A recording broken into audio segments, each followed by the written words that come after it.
ቪዲዮ የስድስተኛ ምዕራፍ የመጨረሻ ክፍል የሆነውን 6.4 ዘ ኢትዮ ሶማሊያን ዋር ኤንድ ፎሬን ኢንፍሉዌንስ ዘ ኮስችን ኦፍ ኤርትሪያ ኤንድ ዘ ፎል ኦፍ ዘ ደርግ የሚለውን የምንመለከት ይሆናል። በ6.4 የኢትዮጵያና የሶማሊያው ጦርነት ኢትዮጵያ ላይ የነበረውን ውጫዊ ጫና፣ በመቀጠልም ደግሞ የኤርትራ ጥያቄ እንዴት ተፈታ የሚለው እና በስተመጨረሻም የደርግ አገዛዝ እንዴት ኮላፕስ ሊያደርግ ቻለ ወይንም ሊወድቅ ቻለ የሚለውን የምንመለከት ይሆናል ማለት ነው። እስከ ቪዲዮ መጨረሻ ድረስ አብራችሁ እንድትቆዩ የጋበዝኩኝ፣ ቻናሌንም ሰብስክራይብ እንድታደርጉ አሳስባችኋለሁ። ሌትስ ጎ ቱ ዘ ቪዲዮ። 6.4.1 ዘ ኢትዮ ሶማሊያ ዋር ኦፍ 1977 በኢትዮጵያና በሶማሊያ መካከል የተደረገውን የ1977ቱን ጦርነት እንመለከታለን ማለት ነው።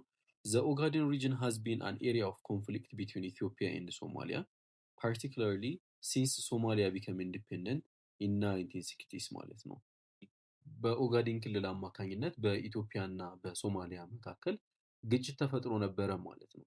ያ ግጭት ደግሞ በጣም የተባባሰ የመጣው ሶማሊያ በ1960 ነፃነቷን ካገኘች በኋላ ነበረ ማለት ነው። እንግዲህ ኦጋዴን ማለት በምስራቅ ኢትዮጵያ የሚገኝ ሰፋ ያለ ቦታ ነው። ያንን ቦታ ሶማሊያ የራሷ እንደሆነ ነው የምታስበው ማለት ነው። በዚህ ቦታ አማካኝነት ኢትዮጵያና ሶማሊያ ዴቨስቴቲንግ የሆነ ወይንም አውዳሚ የሆነ ጦርነት አድርገው ነበረ ማለት ነው። The conflict between the two countries briefly escalated into a border war in January 1964 በሁለቱ ሀገራቶች መካከል ማለት ነው፣ በኢትዮጵያና በሶማሊያ መካከል ወደ ድንበር ግጭት የተፋፋመ የመጣው ማለት ነው በ1964 ጃንዋሪ ወር ላይ ነበረ ማለት ነው።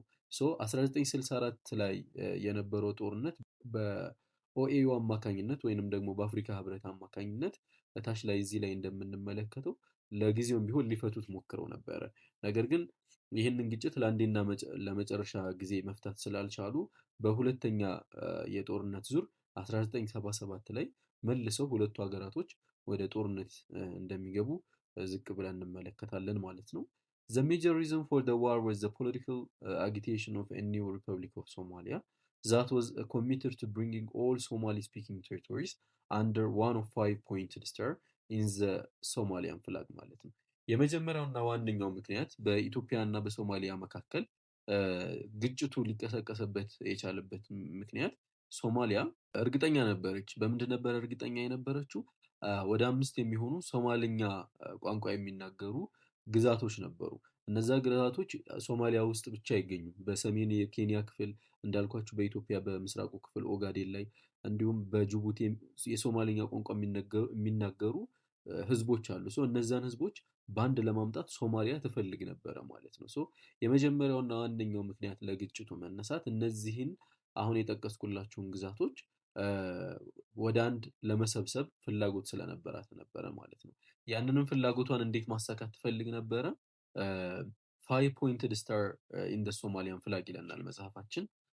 5 ግዛቶች አሉ አሁን ከታች የምንዘረዝራቸው። እነዚህ 5ቱን ግዛቶች እንደ አንድ ስታር ወይንም እንደ አንድ ኮከብ ባንዲራቸው ላይ ማስቀመጥ ይፈልጉ ነበረ ማለት ነው። Each point represents one of the 5 Somali-speaking territories of South Somalia, North Somalia, French Somaliland, now Republic of Djibouti, the Ogaden regions of Ethiopia, and the North Frontier District or NFD of Kenya ማለት ነው። እነዚህ 5 ከላይ ያልኳችሁ ባንዲራቸው ላይ ሊያስቀምጧቸው የሚፈልጉት ከዋክብቶች ወይንም ኮከቦች ማለት ነው እነማንን ነው ሪፕሬዘንት የሚያደርጉት ወይንም የሚወክሉት? ሶማሊ ስፒኪንግ ቴሪቶሪዎች እንዳልኩ ሶማሊኛ ቋንቋ የሚናገሩ ግዛቶችን ማለት ነው። እነዛም እነማን ናቸው? የመጀመሪያው ደቡብ ሶማሊያ ነው። ሁለተኛው ሰሜን ሶማሊያ ነው። ፍሬንች ሶማሊላንድ የአሁኗ ጅቡቲ ማለት ነው። በመቀጠልም ደግሞ ኦጋዴን ሪጅንስ ኦፍ ኢትዮጵያ በምስራቅ ኢትዮጵያ የሚገኘውን ኦጋዴንን፣ በመቀጠልም ደግሞ ኖርዝ ፍሮንቲር ዲስትሪክት የሚባለውን ኬንያ ውስጥ የሚገኘውን እነዚህን ግዛቶች መቆጣጠር ትፈልግ ነበረ ማለት ነው ሶማሊያ። ስለዚህ በዚህ ምክንያት ነበር 1964 ላይ ጦርነቱ ወይንም የድንበር ጦርነቱ ተቀስቅሶ የነበረው። ነገር ግን in the end, following the peacemaking intervention of the OAU, both countries went back to where they started, no change of boundaries ማለት ነው። ኦኤዩ ኦርጋናይዜሽን ኦፍ አፍሪካን ዩኒየን ወይንም የአሁኑ የአፍሪካ ህብረት ማለት ነው እነ ኢትዮጵያንና ሶማሊያን ለማስታረቅ ተነሳ ማለት ነው። ያም የእርቅ ሂደት ለጊዜውም ቢሆን ተሳክቶ ነበረ ማለት ነው። ያንንም ተከትሎ ሁለቱም ሀገራቶች ወደ ነበሩበት ተመለሱ ማለት ነው። ኢትዮጵያም ያላትን ድንበር ኦጋዴንን በቁጥጥሯ ስር አድርጋ፣ ሶማሊያም ደግሞ ወደ ነበረችበት ቦታ ለጊዜውም ቢሆን ተመለሰች ማለት ነው። ነገር ግን ሁኔታውን አፋፍማ ወይንም አባብሳ 1977 ላይ ሶማሊያ ዳግም ኢትዮጵያን ለመውረር ትመለሳለች ማለት ነው። ኢን 1977 ኢትዮጵያ ኤንድ ሶማሊያ አጌን ኢንተርድ ኢንቱ ኤ ሲሪስ ኦፍ ኮንፍሊክት ኦቨር ዘ ኦጋዴን ሪጅንስ ማለት ነው። በ1977 ቅድም እንዳልኳችሁ ኢትዮጵያና ሶማሊያ ወደ ለየለት ጦርነት ወይንም ሲሪየስ የሆነ ጦርነት በኦጋዴን አማካኝነት ይገባሉ ማለት ነው። ዘ ዋር ዋዝ ኢኒሺየትድ ባይ ፕሬዚደንት ሳይድ ባሬ ኦፍ ሶማሊያ who pushed his irredentist policy of achieving the creation of greater Somalia ማለት ነው። ይህም ጦርነት በማን ነው ኢኒሺየት የተደረገው ወይንም ጦርነቱ ሊፋፋም የቻለበት ምክንያት በሰዓቱ የሶማሊያ ፕሬዚደንት የነበረው ዚያድ ባሬ ማለት ነው ጦርነቱን ስለፈለገው ነበረ ማለት ነው። ለምንድን ነው ጦርነቱን የፈለገው? ትልቋን ሶማሊያ የመፍጠር ህልም ነበረው። እዚህ ጋር ኢሪደንቲስት የምትለው ሀሳብ ምንድነች?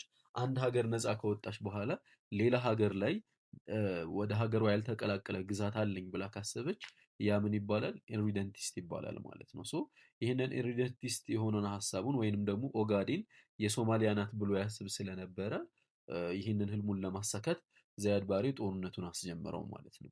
ኢን ዘ ኮርስ ኦፍ ዘ ዋር ኢትዮጵያ was supported by the Soviet Union, Cuba and Democratic Republic of Yemen, while Somalia got military and technical support from USA and አረብ ወርልድስ ማለት ነው። እንግዲህ ሁለቱም ወገኖች ኢትዮጵያም ሶማሊያም በአያሌ ሀገራቶች እርዳታ ቀርቦላቸዋል ማለት ነው። ኢትዮጵያ በማን ነበር የተረዳችው? በሶቪየት ህብረት በሰዓቱ የነበረችው የአሁኗ ራሽያ ማለት ነው። በመቀጠልም ኪዩባ በደቡብ አሜሪካ የምትገኘው ሀገር ማለት ነው። ዴሞክራቲክ ሪፐብሊክ ኦፍ የመን፣ የመንም ኢትዮጵያ ጎን ነበረች ማለት ነው በሰዓቱ።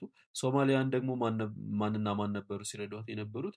አሜሪካና የአረብ ሀገራቶች ሙሉ ከሶማሊያ ጎን ነበሩ ማለት ነው። በዚህ መልኩ ጦርነቱ በጣም ከፍተኛ የሆነ ወይንም ዳቨስቴቲንግ የሆነ አውዳሚ የሆነ ውጤት ነበረ ያመጣው። The full-scale invasion of Somalia forces was successfully repulsed by the bold counter-offensive of Ethiopian people ማለት ነው። እንግዲህ ሶማሊያ ኢትዮጵያን ልትወር የመጣችው በሙሉ ዝግጅት ነበረ ማለት ነው። ሙሉ በሙሉ ኦጋዴንንም አልፋ ከተቻለ እስከ ድሬዳዋ ድረስ ያለውን ግዛት የመቆጣጠር ህልም ነበራት ማለት ነው። ነገር ግን የህልሟ ባጭሩ ነበር የተቀጨው። የኢትዮጵያ ንቁ ወታደሮች ይህንን እድል ሊሰጧት አልቻሉም ማለት ነው። በህዝቡ ደም አማካኝነት ሶማሊያን ወደ ነበረችበት ቦታ ሊመልሷት ቻሉ ማለት ነው። ፎሎዊንግ ዘ ኢንቬንሽን ኦፍ ሶማሊያ ደርግ ሞቢላይዝድ ሃንድረድስ ኦፍ ታውዘንድስ ኦፍ ሚሊሻ ፎርስስ ማለት ነው። ሶማሊያ ኢትዮጵያን ለመውረር በመሞከሯ ምክንያት ወይንም ደግሞ በመውረሯ ምክንያት ደርግ እንግዲህ በመቶ ሺዎች የሚቆጠሩ ሚሊሻዎችን ወደ ምስራቁ ወይንም ወደ ኦጋዴን ያሰማራበት ሁኔታ ነበረ ማለት ነው። The war had far-reaching political, economic and social implication for both countries. እንግዲህ የጦርነቱ ውጤት በሁለቱም ሀገራቶች የፖለቲካ የኢኮኖሚ እና የማህበራዊ ውጤቶችን አምጥቷል ማለት ነው። In Somalia it brought massive influx of refugees from northern, which in turn worsened the land and property rights of the local people ማለት ነው። በሶማሊያ ያመጣው የመጀመሪያው ውጤት ምንድን ነው? ከፍተኛ የሆነ የተሳዳጆች ቁጥር እንዲመጣ ሆኗል ማለት ነው። ከሰሜኑ ክፍል ማለት ነው። የእነዚህ የሰሜኖቹ ክፍሎች ደግሞ የተሰደዱበት ቦታ አለ። ያ ማለት ወደ ደቡቡም ወደ ምዕራቡም የተሰደዱበት ሁኔታ አለ ማለት ነው። ያ ሁኔታ ደግሞ የስደተኛ ተቀባይ ህዝቦች በፕሮፐርቲ እና በላንድ ማለትም በሀብት ባለቤት እና በላንድ በመሬት ጉዳይ ላይ ጥያቄ ውስጥ የገቡበት ሁኔታ ነበረ ወይንም እርስ በርስ ያለመስማማት ሁኔታ ውስጥ ገብተው ነበረ ማለት ነው። በኢትዮጵያ ደግሞ in Ethiopia the victory encouraged መንግስቱስ government to focus on fighting the northern opposition forces ማለት ነው። በኢትዮጵያ ደግሞ መንግስቱ ሶማሊያን ስላሸነፈ እንግዲህ ትልቅ መነቃቃት ውስጥ ገብቷል ማለት ነው። ስለዚህ በሰሜኑ የኢትዮጵያ ክፍል ከዚህ በፊት እንዳልኳችሁ ኢፒኤልኤፍ ወይንም የትግራይ ሊበሬሽን ፍሮንት ያልነው ኤርትራያም እንግዲህ የነጻነት ጥያቄያቸውን እየጠየቁ ነበረ ወይንም ከመንግስቱ ኃይለማርያም ጋር ከፍተኛ የሆነ ግጭት ውስጥ ገብተው ነበረ ማለት ነው። ስለዚህ ልክ መንግስቱ ሶማሊያን ካሸነፈ በኋላ ፊቱን ወዴት ነው ማለት ነው ያዞረው? ወደ ሰሜኑ እሱን ወደሚቃወሙት ክፍሎች ወይንም ህዝቦች ነበረ ማለት ነው። ሶ በመቀጠል የምንመለከተው 6.4.2 ዘ ኮስችን ኦፍ ኤርትራ ኤንድ ዘ አርምድ ስትራግል አፕ ቱ ሪፈረንደም ማለት ነው። የኤርትራ ጥያቄና የወታደራዊው ትግልና እንዴት ሪፈረንደም ወይንም ደግሞ ህዝበ ውሳኔ በኤርትራ ተወሰነ የሚለውን የምንመለከት ይሆናል ማለት ነው። ኢን 1941 ኤርትራ ኬም አንደር ብሪቲሽ ኮንትሮል ፎሎዊንግ ዘ ኤክስክሉዥን ኦፍ ኢታሊያንስ ማለት ነው።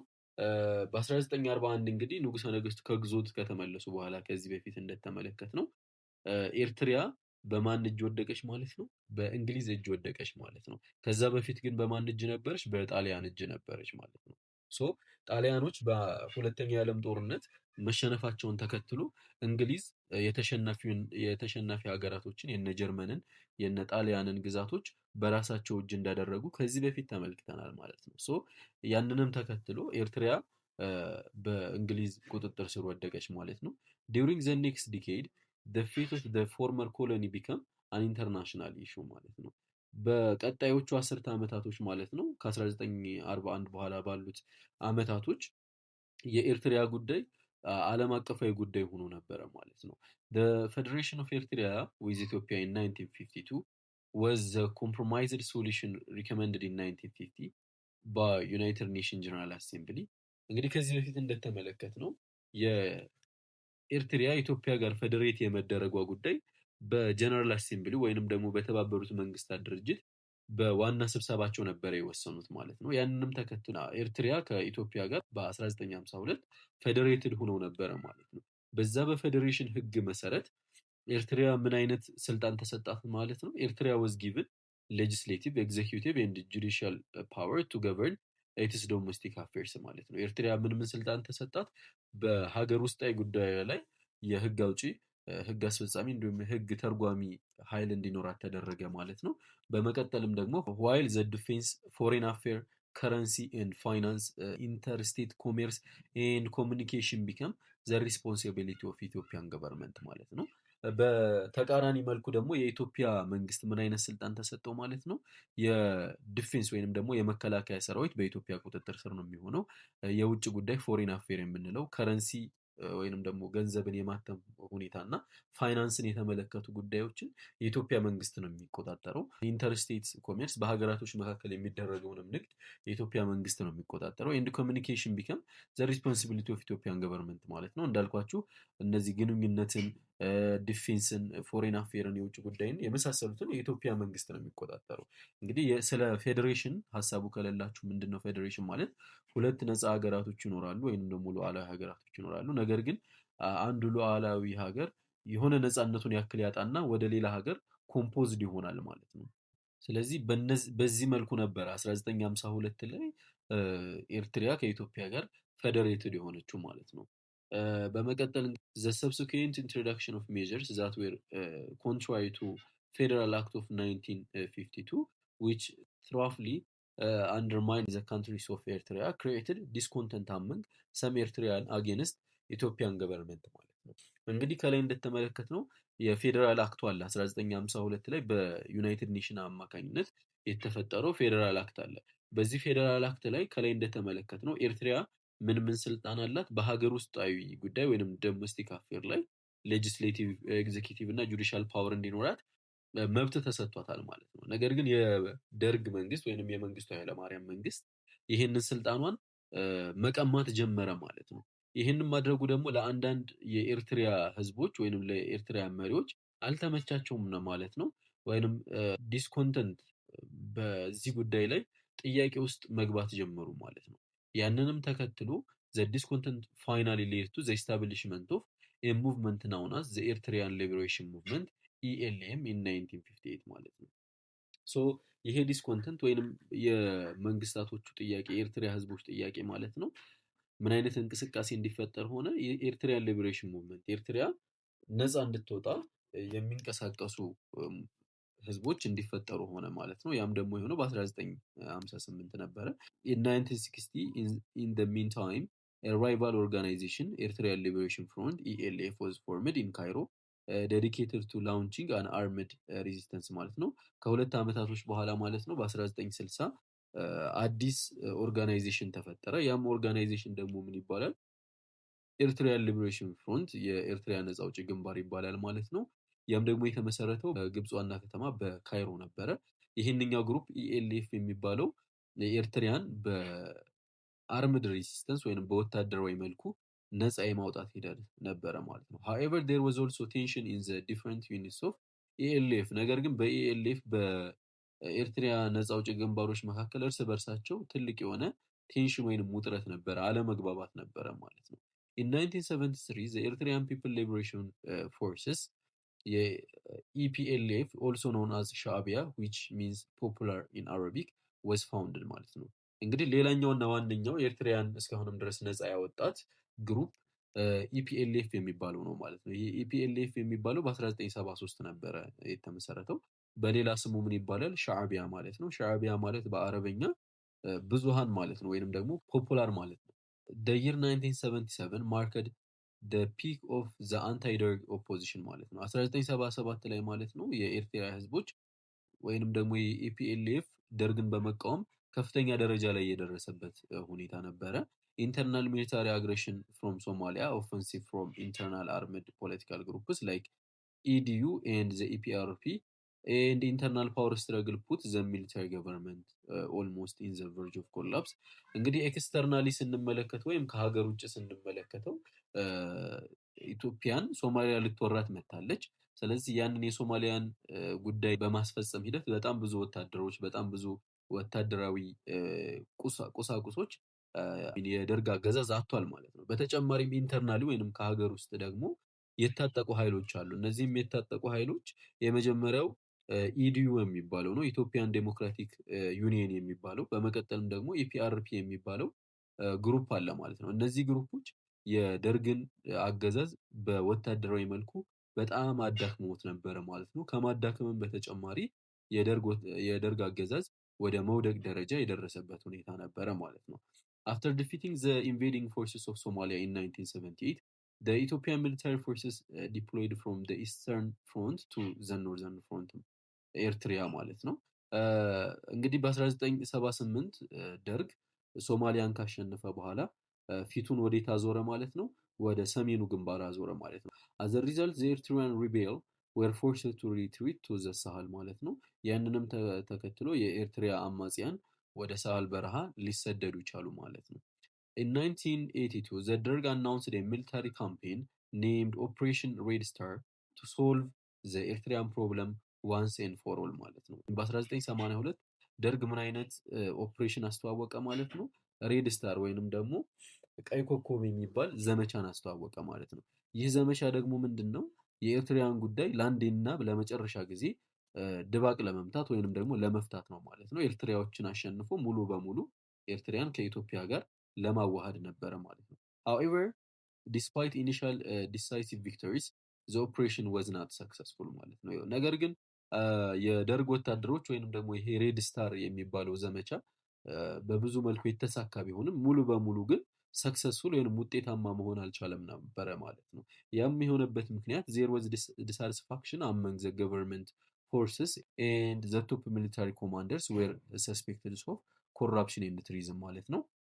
በሃይ ኦፊሻሎች ወይንም ደግሞ በወታደራዊ መሪዎቹና በኮማንደሮቹ መካከል ምን ነበረ ማለት ነው? ክህደት ነበረ ወይንም አለመግባባት ነበረ። በተጨማሪም ደግሞ እነዚህ ወታደራዊ መሪዎች በሙስናና በክህደት የተጠረጠሩ ነበሩ ማለት ነው። በእነዚህና በተለያዩ ምክንያቶች አማካኝነት ሬድ ስታር ወይንም ደግሞ የቀይ ኮከብ ዘመቻ ሊሳካ አልቻለም ነበረ።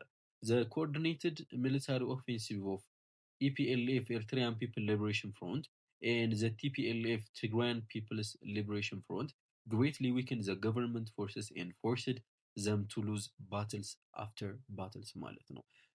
በሁለቱ ቅርኙነት መካከል በማንና በማን በኢፒኤልኤፍ ወይንም ደግሞ በኤርትራ ነፃ አውጪ ግንባር እና ቲፒኤልኤፍ የምንለው የትግራይ ህዝብ ነፃ አውጪ ግንባር ሁለቱ ባንድ በመዋሃድ የደርግን መንግስት ሙሉ በሙሉ በሚባል ደረጃ ሊያሸንፉት ቻሉ ማለት ነው። አንድ ጦርነትን አሸንፎ አያቆሙም፣ ሌላውንም ጦርነት ያሸንፉታል ማለት ነው። ከጦርነት ወደ ጦርነት የደርግ ወታደሮች ወይንም የደርግ አገዛዝ እየተሸነፈ መጣ ማለት ነው። ሶ ይህንንም ተከትሎ ደርግ ወደ ውድቀቱ ጉዞውን ጀመረ ማለት ነው። ሶ ዘ ፎል ኦፍ ዘ ደርግ የደርግ ውድቀት የሚለውን እንመልከት። several factors led to the fall of the military regime የወታደራዊ አገዛዝ ሊወድቅ ዘንድ በጣም ብዙ ምክንያቶች አሉ ይለናል መጽሐፋችን። the famine of 1984 to 85 which was preceded by drought and crop failure forced the military government to introduce a program of forced mass resettlement from drought affected regions of Tigray and ወሎ ማለት ነው። በ1984 እና 85 የተከሰተው አስከፊው ረሃብ ማለት ነው። ያም ረሃብ ደግሞ በድርቅና በአዝዕርት ውድቀት ወይንም በአዝዕርቶች አለመሳካት የተፈጠረ ረሃብ ነበረ። ያ ረሃብ ደግሞ የወታደራዊው መንግስት ወይንም የደርግ መንግስት ምን አይነት ፕሮግራም እንዲያስተዋውቅ ሆነ ማለት ነው። ፎርስድ ማስ ሪሰትልመንት የምንለውን ፕሮግራም እንዲያስተዋውቅ ተገደደ ማለት ነው። ይህ ደግሞ ምንድን ነው?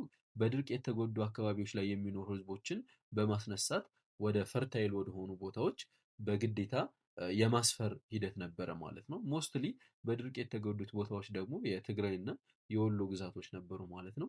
ዘ ፒፕል ዌር ሪሰትልድ ኢን ዘ ሳውዝ ኤንድ ሳውዝ ዌስተርን ኢትዮጵያ ማለት ነው። ያንንም ተከትሎ በድርቅ የተጎዳ አካባቢ የሚኖሩት ህዝቦች ወደ ደቡብ እና ወደ ደቡብ ምዕራብ ኢትዮጵያ ሪሰትል ወይንም ደግሞ ተሰደዱ ማለት ነው። however this resulted in massive refugee problem due to ኢንፌክቲቭ ኦርጋናይዜሽን ማለት ነው። ነገር ግን ይህ ሁኔታ ሙሉ በሙሉ ሊሳካ አልቻለም ማለት ነው። ያም የሆነበት ምክንያት ደግሞ ብቁ የሆነ ኢፌክቲቭ የሆነ ኦርጋናይዜሽን ወይንም ተቋም ስላልነበረ በጣም ብዙ ስደተኞች ከድርቅ ቦታ ወደ ደቡብ እና ወደ ደቡብ ምዕራብ ኢትዮጵያ ሊሰደዱ ቻሉ ማለት ነው። ይህ ደግሞ ውጥረትን አነገሰ ማለት ነው። ኢን አዲሽን ቱ ዘ ኢኮኖሚክ ኤንድ ፖለቲካል ክራይሲስ ዘ ፎርስፉል ሪሰትልመንት ኮሌክቲቫይዜሽን ኤንድ ቪሌጃይዜሽን ፕሮግራምስ ኮንትሪቢዩትድ ቱ ዘ ዳውንፎል ኦፍ ዘ ሬጂም ማለት ነው።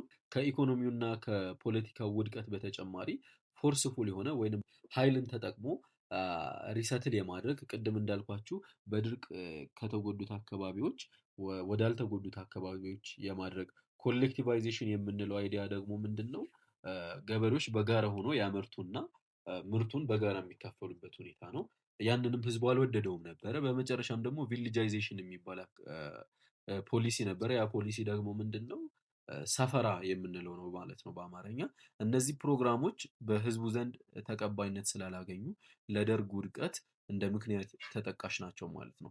In the last years of 1980s, the EPLF joined with the TPLF forces that occupied most of northern Ethiopia ማለት ነው። ቅድም እንዳልኳችሁ የኤርትራ ነጻ አውጪ ግንባር እና የትግራይ ነጻ አውጪ ግንባር በጋራ በመሆን ብዙውን የሰሜኑን ክፍል መቆጣጠር ጀመሩ ማለት ነው። ያንንም ደግሞ በ1980ዎቹ መጨረሻ አካባቢ ነበረ ማለት ነው። In the southern region like Bali and Hararge, the Oromo Liberation Front OLF and the Somali Abo Liberation Front SALF were active as of 1975 ማለት ነው። እንግዲህ በደቡቡ የኢትዮጵያ ክፍል ደግሞ የባሊና የሀረርጌ ኦሮሞዎች ምን አይነት ተቋም ነበራቸው? ኦሮሞ ላይብሬሽን ፍሮንት ወይም ኦኤልኤፍ የኦሮሞ ነጻ አውጪ ግንባር የሚባል ነበራቸው። በመቀጠልም የሶማሊያ ነጻ አውጪ ግንባር አለ። እነዚህ ግንባሮች ማለት ነው በልክ እንደ 1975 አካባቢው ባለው ጊዜ ሁሉ በ1980ዎቹም ጠንካራ ነበሩ ማለት ነው። ወይንም ደግሞ የደርግን መንግስት በሰፊው እየተቃወሙ ነበረ ማለት ነው። እነዚህ ሲደማመሩ የደርግን መንግስት በጣም እያዳከሙት መጡ።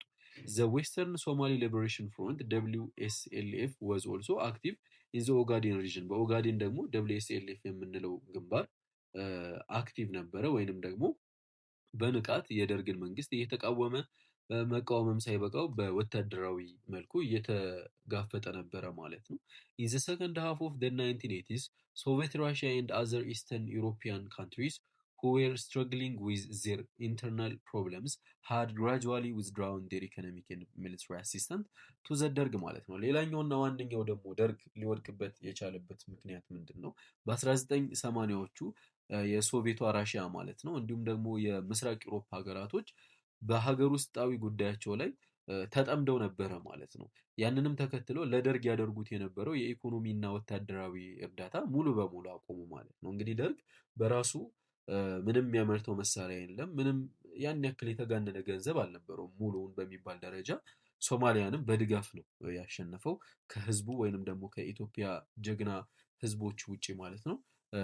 ሶማሊያንም ልናሸንፍ የቻልነው በህዝቡ አማካኝነት ነው እንጂ ኢትዮጵያ የራሷ ያመረተችው የጦር መሳሪያ ኖሯት አይደለም።